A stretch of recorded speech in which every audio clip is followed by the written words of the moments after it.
Good morning students. अब मैं lesson 15 के आपको वर्ड मीनिंग, एमसीक्यूज़ और ब्लैंक्स और क्वेश्चन आंसर्स, लाइन पर बेस्ड क्वेश्चन आंसर्स आपको समझाने जा रहा हूँ।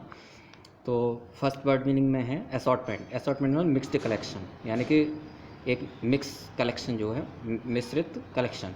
नेक्स्ट है अटरली कैलस। अटरली कैलस में बहुत निर्दयी, यानी very cruel. Next venom. Venom means poison, यानी विष, जहर। कैटपल्ट मीन्स गुलेल, a device used to throw stones. एक ऐसी डिवाइस, एक ऐसी युक्ति जिससे कि स्टोन्स को थ्रो किया जाता है। Rend means to tear apart, यानी कि फाड़ डालना। नेक्स्ट है विंडिक्टिव, माने with the desire to hurt somebody, किसी को आहत करने के उद्देश्य से किया गया कार्य, किसी को आहत पहुंचाने का इरादा। नेक्स्ट है विशियसली, माने एंग्री, यानी नाराज़गी से। नेक्स्ट है आउटस्कर्ट्स, माने the part of a town और city that are furthest from the centre, यानी किसी भी टाउन या सिटी का ऐसा पार्ट जो कि वहाँ से काफ़ी दूर होता है। Next haunt, a place that somebody visits often. Haunt means ऐसा जगह जहाँ पर कोई अक्सर आता जाता हो, जहाँ लोग आते जाते हों। Next lair, a place where animals rest, ऐसी जगह जहाँ पर पशु जो है आराम करते हैं या जानवर आराम करते हैं। स्ट्रटेड मीन्स वॉक्ड प्राउडली, यानी कि गर्व से आगे बढ़ना। वैनिस्ड माने डिसअपियर्ड, गायब हो जाना। Dislodged means force something out of its position, किसी को बलपूर्वक उसकी जगह से विस्थापित कर देना। मिनिंसली माने इन ए थ्रेटनिंग वे, यानी धमकी से। Rafter means a piece of wood that supports a roof, एक पीस ऑफ वुड जो कि रूफ को यानी छत को जो सहारा देता है, राफ्टर कहते हैं। Next period means looked carefully, यानी कि ध्यान से देखना, पीरियड कहलाता है। एंटिक्स मीन्स फनी ट्रिक्स, यानी कि अजीब हरकतें, तो ये एंटिक्स कहलाता है। Next MCQs. फर्स्ट एमसीक्यू है who was the oddest boy in the school. School में सबसे अजीब लड़का कौन था, तो वो है Bodhraj. Next Bodhraj used to hurt birds with his. Bodhraj पक्षियों को अपनी किस हथियार से, किस चीज़ से चोट पहुंचाता था। गन, कैटपल्ट या नाइफ, तो वो थी कैटपल्ट, यानी गुलेल। नेक्स्ट है author's friend seldom come to visit him because his bungalow was. Author यानी लेखक के मित्र उससे बहुत ही कम मिलने आते थे क्योंकि उसका बंगला वाज वेरी बिग, बहुत बड़ा था, हॉन्टेड था, या फिर वेरी फार, बहुत दूर था। तो इसमें वेरी फार आएगा, बहुत दूर था, शहर से काफ़ी दूर था। Complete the following sentences, complete करना है। फर्स्ट है it was said that if A scorpion, यह कहा जाता है कि कोई बिच्छू अगर बोधराज को काट ले तो बिच्छू भी मर जाए। तो यहाँ पर स्कॉर्पियन आएगा दोनों ही जगह। ये हमने बुक में से इनको शॉर्ट आउट किया है। After school we would return home, school बंद होने के बाद हम घर लौट आते। But Bodhraj would be off on his wanderings, लेकिन बोधराज वांडरिंग्स करता रहता, इधर उधर घूमता फिरता रहता था। When the chicks peeped over the rim, जब रिम ऑफ द नेस्ट, यहाँ नेस्ट आएगा, रेस्ट नहीं है, nest, rim of the nest, सही कर लीजिएगा इसे, नेस्ट है यहाँ पर। जब चिक्स जो थे, चूजे, नेस्ट की जो रिम होती है उसकी परिधि पर आकर ऊपर झांकने लगे तो Bodhraj had a third try, तो बोधराज ने तीसरी बार उनको गुलेल से मारने की कोशिश की। I realised by broken wings straw and bits of bird flesh littered the floor. अब मुझे समझ में आ गया कि टूटे हुए अंडे, स्ट्रॉ और मतलब तिनके और ये पक्षियों के मांस के जो चिथड़े थे वो वहाँ पर क्यों पड़े रहते थे फ्लोर पर।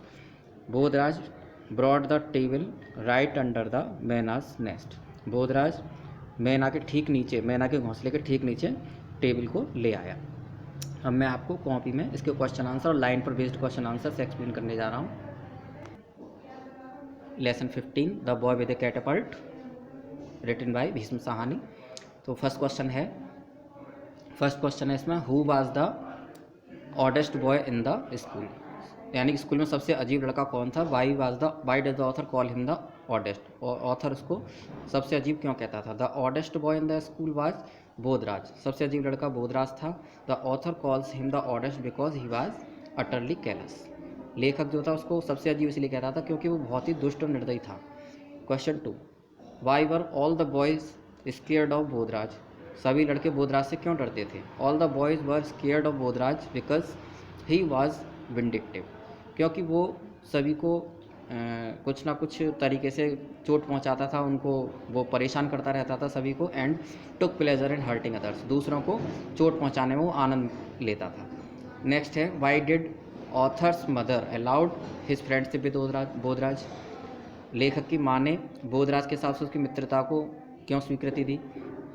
Authors mother allowed his friendship with Bodhraj because he realised that he was lonely and needed company, क्योंकि उसे मालूम था, क्योंकि उसकी माँ को मालूम था कि लेखक वहाँ अकेला है और उसे एक दोस्त के साथ की ज़रूरत है, इसलिए उसने बोधराज के लिए उसे अनुमति दे दी, क्योंकि उस बंगला में कोई भी उसका मित्र घूमने नहीं आता था, इसलिए बोधराज के साथ उन्होंने मित्रता की अनुमति दे दी। How did Bodhraj save mynas chicks, यानी बोधराज ने मैना के बच्चों को कैसे बचाया, मैना के जो चूजे थे उनको कैसे बचाया। तो Bodhraj shifted mynas nest from godown to the garage, Bodhraj ने गोडाउन से गैराज में मैना के बच्चों को शिफ्ट कर दिया, मैना के जो नेस्ट था, मैना का जो घोंसला था उसको शिफ्ट कर दिया। वेयर द काइट, ये यहाँ पर काइट है, के है, where the kite could not get in, जहाँ पर कि जो चील थी नहीं पहुँच सकती थी, वहाँ अंदर नहीं जा सकती थी। Next, what change did the author feel in Bodhraj at last, लेखक को अंत में बोधराज के अंदर क्या परिवर्तन दिखाई दिया। The author felt that Bodhraj had become saviour contrary to his own nature, लेखक ने अनुभव किया कि वो अपनी प्रवृत्ति के विरुद्ध, मतलब प्रवृत्ति के बिल्कुल विपरीत बन गया था, यानी कि वो पक्षियों को मारने के बजाय उनका रक्षक बन गया था। नेक्स्ट है question answer based on lines from the lesson में दी गई लाइन्स के आधार पर जो क्वेश्चन आंसर हैं उनका यहाँ एक्सप्लेनेशन है, उनके आधार पर क्वेश्चन आंसर है।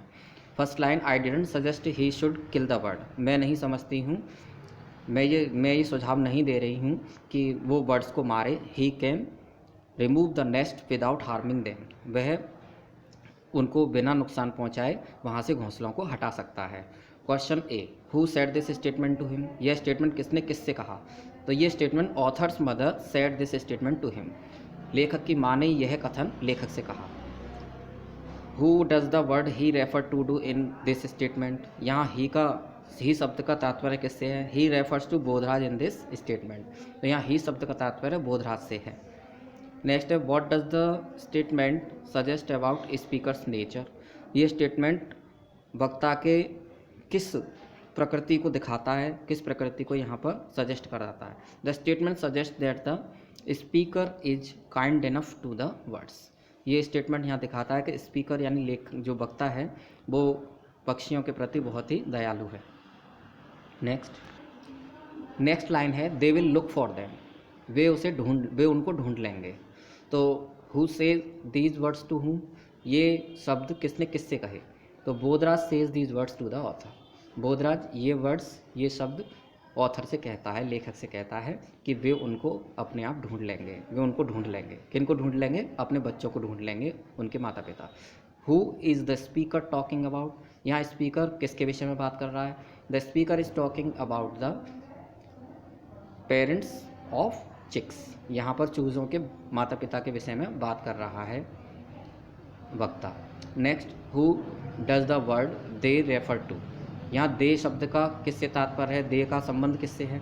The word they refer to the parents of chicks, यहाँ दे शब्द का अर्थ है, यहाँ दे शब्द जो है उसका तात्पर्य पेरेंट्स ऑफ चिक्स से है, यानी कि चूज़ों के माता पिता से है। तो इसी के साथ ये लेसन फिनिश होता है। Thank you very much.